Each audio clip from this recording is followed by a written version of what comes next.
बच्चों में किया जाने वाला एक महत्वपूर्ण संस्कार है स्वर्ण प्राशन संस्कार। संस्कार का मतलब होता है गुणों में वृद्धि करना।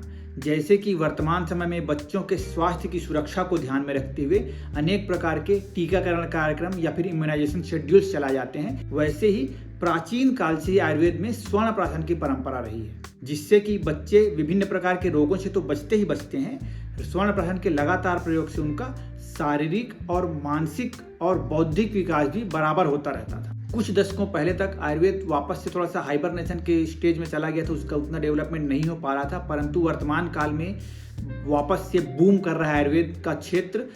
तो उसी के मद्देनजर स्वर्ण प्राशन संस्कार भी अब समाज में ज्यादा प्रचलन में आ रहा है। स्वर्ण प्राशन के बारे में आयुर्वेद में क्या बताया गया है, कब इसे देना चाहिए, किन बच्चों को इसे देना चाहिए, सब प्रकार के डाउट्स हम इस वीडियो में क्लियर करने वाले हैं। तो चलिए बिना किसी विलंब के इस वीडियो को प्रारंभ कर लेते हैं। स्वर्ण प्राशन को आयुर्वेद में बाल्यावस्था में देने के लिए ही बतलाया गया है और बाल्यावस्था का काल 0 वर्ष से लेकर मतलब कि जन्म से लेकर के 16 वर्ष की आयु तक को बच्चे की बाल्यावस्था का काल कहा जाता है। सद्योजात मतलब कि जिसकी आयु अभी एक दिन भी नहीं है, मॉडर्न में हम इसको 0 डेज लिखते हैं, तो जिसकी आयु 0 डेज है या फिर सद्योजात जो बालक है उसको भी सुश्रुत संहिता में सुवर्ण सेवन का विधान बतलाया गया है। विशेष रूप से स्वर्ण प्राशन का जो डिटेल वर्णन हम लोग को मिलता है तो आयुर्वेद का एक महत्वपूर्ण ग्रंथ है काश्यप संहिता, उसमें से हमको स्वर्ण प्राशन का पूरा डिटेल डिस्क्रिप्शन प्राप्त होता है जो कि वर्तमान समय में प्रचलित है।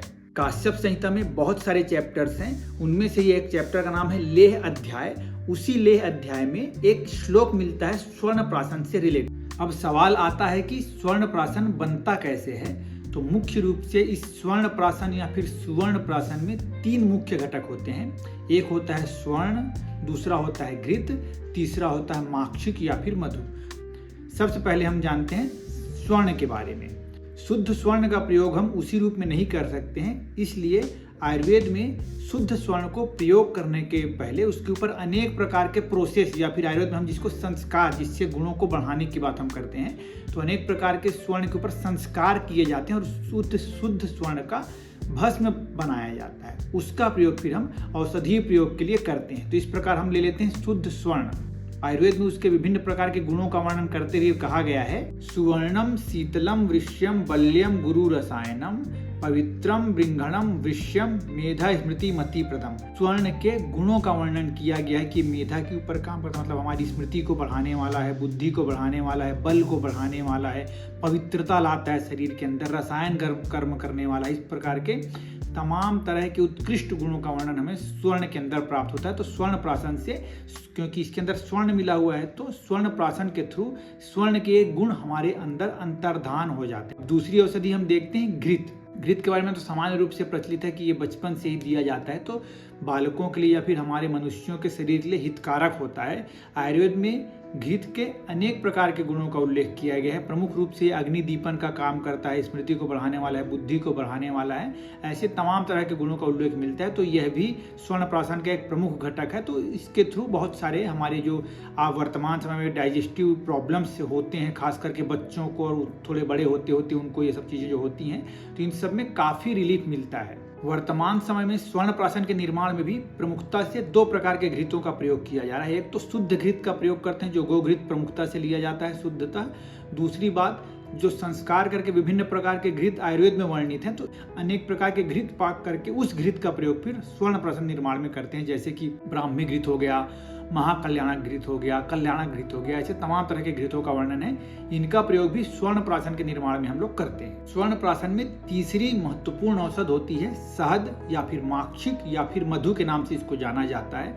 आयुर्वेद में इसको विशेष रूप से त्रिदोष का शमन करने वाला, आयुर्वेद में प्रधानतः 3 दोष हम लोग मानते हैं, उनमें से कहा गया है कि जो शहद या माक्षिक है ये त्रिदोषों का विशेष रूप से शमन करने वाला होता है। इसके अलावा माक्षिक के गुणों में हम देखें तो इसको हृदय कहा गया है और विशेष रूप से स्वर्ण प्राशन में इसका प्रयोग करने का उद्देश्य, इसका एक गुण होता है सूक्ष्म मार्गानुसारी, मतलब कि हमारे जो माइक्रो कैपिलरीज हैं उनके अंतर्गत ही आसानी से प्रवेश कर सकता है। तो मेडिसिन को बहुत अच्छे से हमारे जो स्वर्ण प्राशन उसको अच्छे से पूरे शरीर तक पहुंचाता है और हमारे शरीर में विभिन्न प्रकार के गुणों का आदान करता है। आयुर्वेद में एक विशेष निर्देश ये भी दिया गया है कि जो बालक हैं या फिर जो गर्भिणी स्त्री है ना, इनको हम सुकुमार की दृष्टि से देखते हैं, सुकुमार होते हैं, तो इनके ऊपर अति कटु रस द्रव्यों का प्रयोग करना भी वर्जित कहा गया है।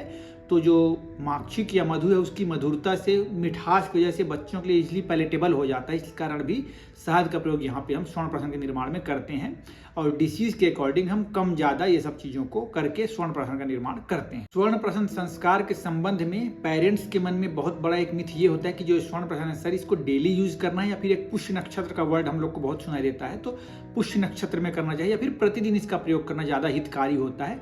यह सवाल पेरेंट्स के मन में बहुतायत मात्रा में देखने को हमको मिलता है। तो इसका सीधा सा आंसर ये है कि जो हमारा आयुर्वेद शास्त्र है उसमें कहीं पे भी ऐसा मेंशन नहीं है कि इसको पुष्य नक्षत्र में ही प्रयोग करना चाहिए। हम इसको ऐसा बोलते हैं क्योंकि ये थोड़ा सा कॉस्टली हो जाता है प्रिपरेशन करने के मेथड के अकॉर्डिंग, और क्योंकि इसमें स्वर्ण मिला हुआ है तो इस वजह से थोड़ा सा कॉस्टली है। तो एज पर द कन्वीनियंस जो हमारी जो पेरेंट्स हैं उनकी जो इनकम कैपेसिटी उसके बिहाफ पे हम कहते हैं कि इसको आप रेगुलर बेसिस पे भी आप प्रयोग बिल्कुल कर सकते हैं। उसमें कोई भी इसका हानिकारक प्रभाव देखने को हमें नहीं मिलता है। पर अगर आप रेगुलर नहीं कर पाते हैं, है ना, तो एटलीस्ट पुष्य नक्षत्र, क्योंकि पुष्य क्या है, पोषण देने का काम करता है। पुष्य नक्षत्र का नाम विशेष रूप से उसी वजह से पड़ा है। और स्वर्ण ये सब चीज़ों की खरीदी के मामले में भी पुष्य नक्षत्र को विशेष रूप से लाभकारी और प्रभावकारी माना जाता है। इस वजह से विशेष रूप से एक दिन डिसाइड करना था उनको। हमारे जो पूर्व के आचार्य थे उन्होंने पुष्य नक्षत्र वाली बात पे थोड़ा सा बल दे दिया कि पुष्य नक्षत्र एटलीस्ट हमारे लिए बहुत अच्छा नक्षत्र हो जाएगा। तो अगर हम रोज नहीं करा सकते तो एटलीस्ट हर महीने पुष्य नक्षत्र में भी कराते जाएंगे तो काफ़ी ज़्यादा फायदे हमको बच्चे के अंदर देखने के लिए मिलते हैं। तो इसलिए आप अगर चाहें, अगर आप अफोर्ड कर सकते हैं तो रेगुलर बेसिस पे इसका प्रयोग करना चाहिए। Otherwise once in a month जो पुष्य नक्षत्र आता है उसमें तो बिल्कुल प्रयोग करें तो बहुत अच्छा आपको प्रभाव इसको देखने को मिलेगा। अगला जो डाउट होता है ये होता है कि क्या हम इसको खुद से प्रयोग कर सकते हैं या फिर किसी डॉक्टर के सुपरविजन में ही इसको प्रयोग करना चाहिए। तो मेरी सलाह ये होगी कि आप घर पर भी इसको खुद से प्रयोग कर सकते हैं। मतलब आप किसी आपके जो निकट के वैद्य हैं, डॉक्टर हैं, उनसे आप संपर्क कर लीजिए, कैसे क्या स्वर्ण प्राशन वो बना कर देते हैं उसको आप ले लीजिए और उनके गाइडेंस में, उनके सुपरविजन में आप खुद से भी इसको रेगुलरली बेसिस पे घर में बच्चे के ऊपर प्रयोग बिल्कुल कर सकते हैं। अब सवाल आता है कि बालक को स्वर्ण प्राशन कितने समय कराना चाहिए। तो प्रतिदिन अर्ली इन द मॉर्निंग, सुबह सुबह ही खाली पेट एम्प्टी स्टमक ही बच्चे को स्वर्ण प्राशन हमको देना चाहिए और स्वर्ण प्राशन प्रयोग करने के लगभग 30 मिनट तक उसको कुछ भी नहीं देना चाहिए, तो ज़्यादा अच्छे से एब्जॉर्ब हो पाएगा और शरीर में उसका अच्छे से गुण आ पाएंगे। अब हम देखते हैं कि स्वर्ण प्राशन के क्या फायदे आचार्य काश्यप ने बतलाए हैं।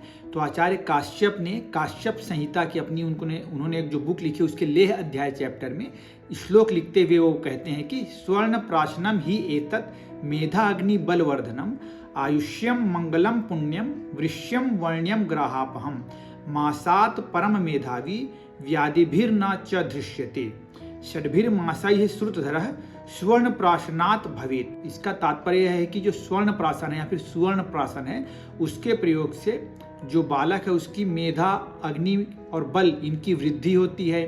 आयुष्य मतलब कि उसकी आयु लंबी हो जाती है, स्वस्थ होती है। मंगल मतलब कि सब कुछ मंगल, सुमंगल अच्छा रहता है, रोग उसको जल्दी नहीं घेरते हैं। पुण्यम वृष्यम वर्ण्यम ग्रहापहम, उसके वर्ण में भी वृद्धि होती है। और बालकों में अनेक प्रकार की ग्रह व्याधियां बतलाई गई हैं आयुर्वेद में, मतलब जो छोटे छोटे इनको आप ऐसे वायरल बैक्टीरियल इन्फेक्शियल डिसीज समझ सकते हैं। तो ऐसे ग्रह बाधा को भी दूर करने वाला ये कहा गया है।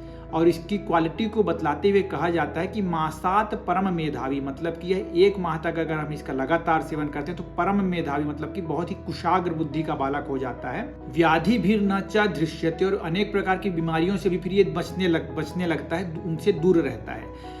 षड्भिर मासई, अगर 6 मास तक इनका प्रयोग करें तो श्रुतधर है, मतलब कि सुनकर ही याद करने की क्षमता बालक के अंदर उत्पन्न हो जाती है। स्वर्ण प्राशनात् भवेत्, मतलब कि स्वर्ण प्राशन के ये सभी क्वालिटीज बतलाए गए हैं। आई होप कि मेरी इस वीडियो से आप लोगों को स्वर्ण प्राशन के बारे में काफ़ी कुछ जानकारी हो गई होगी। और यदि आप लोगों के बालकों को आप लोगों ने स्वर्ण प्राशन का प्रयोग नहीं कराया है तो अभी बिल्कुल इनको करा सकते हैं। और अगर आप किसी ऐसे पेरेंट्स को जानते हैं जिनको वाकई में इस स्वर्ण प्राशन की आवश्यकता है तो उनके साथ मेरी इस वीडियो को शेयर करना बिल्कुल मत भूलिएगा। और इसी प्रकार की ज्ञानवर्धक बातों के लिए मेरे साथ जुड़े रहिएगा। Stay connected and thank you so much.